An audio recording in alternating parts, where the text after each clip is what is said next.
আসসালামু আলাইকুম রহমতুল্লাহ। বাংলাদেশে ইসলামপন্থীদের জন্য, ইসলামী রাজনীতির জন্য প্রধান সমস্যা হচ্ছে কায়েমি স্বার্থবাদী রাজনীতি অথবা কায়েমি স্বার্থবাদী যে সমাজ ব্যবস্থা। এখানে আপনাকে ইসলামপন্থী অথবা ইসলামী রাজনীতি যারা করে, ইসলামকে যারা লালন করে, ইসলামী চিন্তা ভাবাদর্শে যারা আদর্শিত, তাদেরকে একটা ক্যাটাগরিতে ফালানো হয়েছে, তাদেরকে একটা ক্যাটাগরিতে রাখা হয়। এই ক্যাটাগরিটা সমাজের ফার্স্ট ক্লাস থেকে ফার্স্ট ক্লাসও না, সেকেন্ড ক্লাসও না, থার্ড ক্লাসে রাখা হয়। যার কারণে ইসলামপন্থীরা যদি কোথাও কোনো কাজের জন্য যায়, তারা হেয় প্রতিপন্ন হয় এবং সংকীর্ণ মনা হয়ে তারা ফিরে আসে। তারা সমাজে ওইভাবে সামাজিক কাজে তারা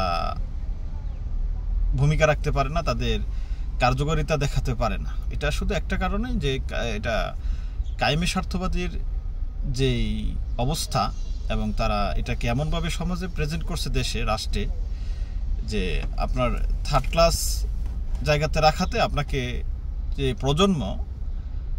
নতুন প্রজন্ম আপনাকে ওইভাবে বুঝতে চেষ্টা করে না, যারা ইসলামী ভাবাদর্শকে লালন করে।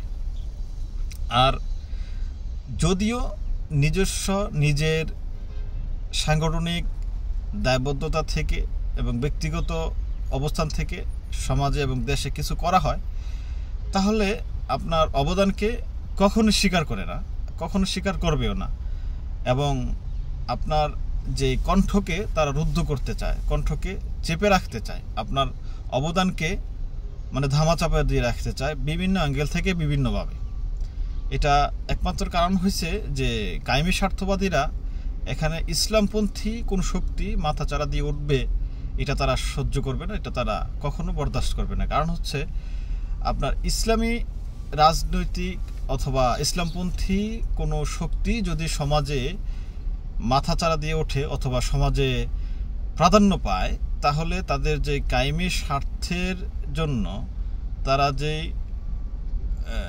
পলিটিক্স, রাজনীতি এবং তাদের যে কার্যকারিতা, সেটা একদম বুমেরাং হয়, তাদের কার্যকারিতা হারিয়ে যায়, বাতাসের সাথে হারিয়ে যায়, তাদের কোনো গুরুত্ব থাকে না। তো সেজন্য তারা তাদের অবস্থানকে টিকে রাখার জন্য ইসলামপন্থী, ইসলামী ভাবাদর্শ সংগঠন বলেন, ব্যক্তি বলেন, সবাইকে একটা ক্যাটাগরিতে রাইখা আপনাকে ওই ক্যাটাগরিতে ফালাই রাখে।